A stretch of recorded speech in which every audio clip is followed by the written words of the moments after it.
Shalom Aleichem, bonjour tout le monde. Nous sommes dans cette deuxième audio du féminin divin.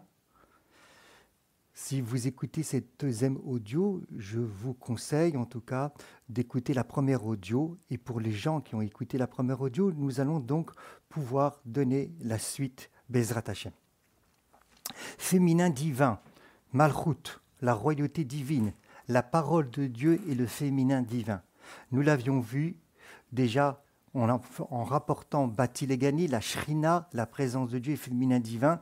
Et donc l'essentiel était de révéler le féminin divin ici-bas. Et nous avions dit aussi que d'essayer de le concrétiser, on en parlera plusieurs fois, d'avoir un autre regard sur la femme, sur qu'elle est réellement, puisqu'elle est l'attribut féminin divin sur terre et que l'homme est l'attribut masculin sur terre. On n'est pas bien sûr que des spirituels, nous avons notre psychologie, nous avons nos caractères, mais l'essentiel de notre individualité ou de notre individu, c'est cela. Ensuite, ce sera la personnalité, qui est certes important, mais qui n'est pas non plus l'essentiel.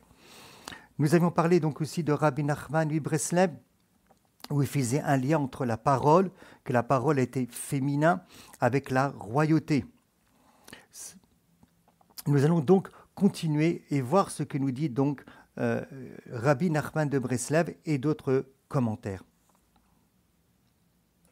Rabbi Nachman de Breslev nous explique toujours dans sa Torah 78, vous pourrez aller voir si vous voulez, où il nous dit qu'il prend un verset de la Torah où il dit « Venigle kavod avaye » et la gloire de l'Éternel va se révéler. Pourquoi ? Et il dit qu'à ce moment-là, toute chair verra que c'est la bouche de l'Éternel qui va aussi parler. C'est le prophète Isaïe 4,5. La gloire de l'Éternel, qu'est-ce que nous dit Rabbi Nachman de Breslev ?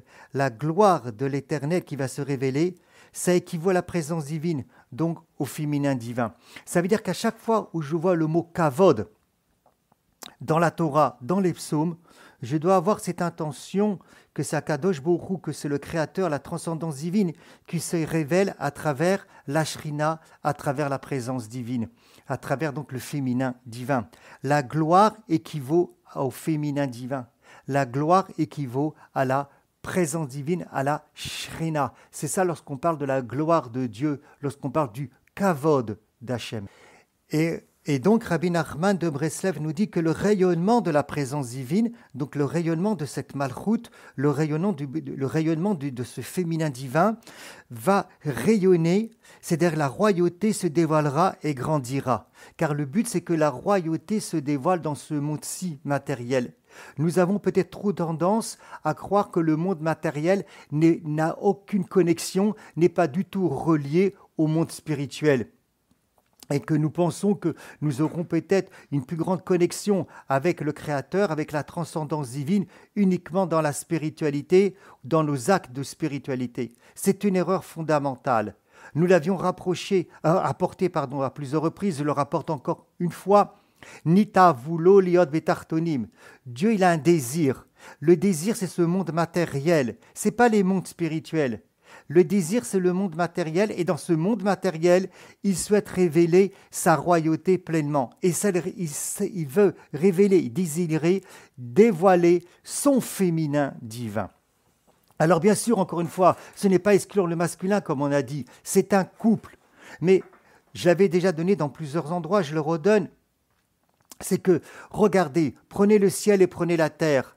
Le ciel est au service de la terre. Le ciel, il est masculin. Ça n'enlève pas que le ciel il perd de sa puissance, de son respect, mais il est au service de la terre. À ce moment-là, la terre peut éclore et donner la vie. Plus l'homme sera masculin, sera au service de la femme, plus elle va pouvoir donner vie véritablement et être ce qu'elle est et faire sortir véritablement la vie.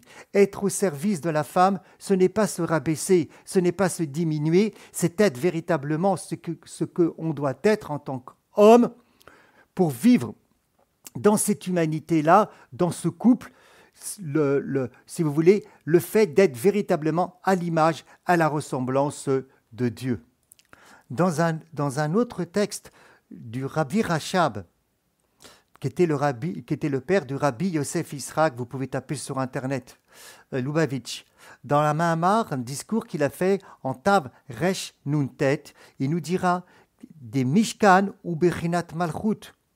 Le Mishkan, le sanctuaire qui est dans le désert, ou après le Beth Amikdash, ou Bechinat Malchut, nous renvoie à la dimension de la royauté divine. Donc maintenant, même le Mishkan nous renvoie au féminin divin. La parole nous renvoie au féminin divin. Malchut nous renvoie au féminin divin. La Shrina nous renvoie au féminin divin. Quels que soient les commentateurs, quels que soient les sages d'Israël, tout nous renvoie au développement et à la prise de conscience de ce féminin divin. C'est pour ça que je dois développer chez moi aussi le féminin divin. Le féminin divin chez moi va correspondre plutôt au cerveau droit. Et c'est intéressant que ce cerveau droit, dans l'écriture hébraïque, on écrit de droite à gauche. C'est-à-dire qu'on passe du féminin divin à l'intérieur de moi vers le masculin divin, au cerveau gauche. Le cerveau gauche qui m'aide à raisonner, à réfléchir. Et pas l'inverse, pas prendre simplement le texte, tout de suite le décortiquer. On part d'abord d'une prise de conscience, c'est le cerveau droit. Donc je dois développer chez moi aussi mon féminin divin. Moi, en tant qu'homme. Le Rabbi Shalom Sharabi, ce qu'on appelle le Rashash. Rabbi Shalom Sharabi, le Rashash, vous pouvez taper sur Internet, Rabbi Shalom Sharabi, C-H-A-R-A-B-I, vous verrez toute son historicité, disait lui aussi que la personne humaine, elle est faite d'une partie masculine et d'une partie féminine. Donc moi, j'ai une partie féminine en moi. Et la femme a aussi une partie masculine. C'est intéressant, mais le but, pour pouvoir recevoir la royauté de Dieu, c'est de vivre et de prendre conscience de ce féminin divin. Et plus je prendrai conscience, encore une fois, je dis, de ce féminin divin, plus je percevrai la femme, quand je suis marié, et la femme après, même dans la rue, avec le respect qu'on doit avoir pour elle, mais ma femme, plus dans une union avec la personne avec qui je me marie, dans un autre regard, dans un autre respect, et de l'honorer autrement, de la servir autrement. Et la même chose, la femme regardera l'homme de manière aussi différente. Et je pense peut-être qu'on occulte cette réalité peut-être dans les préparations au mariage ou dans ce qu'on veut rechercher absolument à chaque fois, le shalom bayit, la paix dans les couples, en occultant cette réalité spirituelle qui est en nous, que chacun représente une face ou un attribut divin, la femme plus particulièrement l'attribut féminin et l'homme plus particulièrement l'attribut masculin. Et ceci nous renvoie véritablement aussi au livre d'Esther, Purim arrive. On ne doit pas simplement lire la reine d'Esther et puis c'est que Esther, elle était orpheline, elle n'avait rien de spécial en elle, elle était choisie par Dieu. Mais toutes les femmes sont choisies par Dieu, car toutes les femmes ont un message, ont une vocation bien spécifique dans ce monde au XXIe siècle, bien évidemment, et particulièrement lorsque je parle par rapport au couple et à la femme juive et à la communauté juive, il y a une spécificité aussi par rapport, bien évidemment, à la femme juive. Elle a son rôle et elle peut s'identifier à Esther. Toutes les femmes on pourrait dire, sont les prototypes de Esther. On ne demandera pas d'être Esther, bien évidemment. Mais ce n'est pas par hasard que c'est passé par la femme et que la femme est devenue reine. Et c'est comme ça aussi que le peuple hébreu a été sauvé. Le peuple hébreu a été sauvé par le féminin divin à travers la personne d'Esther et à travers son nom, puisque Esther s'appelle Aleph Samer Tavresh, qui veut dire Aleph nous renvoie à la divinité, à Dieu, et Samer Tav et Resh nous renvoie à Seter. Dieu était caché en elle, Dieu se manifestait à travers elle, à travers cette femme. Mais il en est de la même chose pour les femmes d'aujourd'hui, bien évidemment, chacun dans son rôle et chacun dans ce qu'elle est de fondamental. Nous continuerons, Bezrat Hashem, avec les deux dieux, à continuer à approfondir ce sujet en apportant pour la prochaine fois un passage du Zohar qui est extrêmement intéressant. Zohar qui a été révélé donc par Rabbi Shimon Bar Yochai, Zohar veut dire lumière, où il apportera un verset du prophète qui dira « Su'u enechem » levez vos yeux, Su'u enechem, levez vos yeux, Ve'ur'u et regardez, Mi bara ele, qui a créé cette chose-là? Qui a créé cette chose-là? Cette réalité-là? Et on verra que le Zohar, d'après les commentaires, nous demande de regarder, de visualiser, de contempler Malchut, la royauté divine, la Shrina, la présence divine.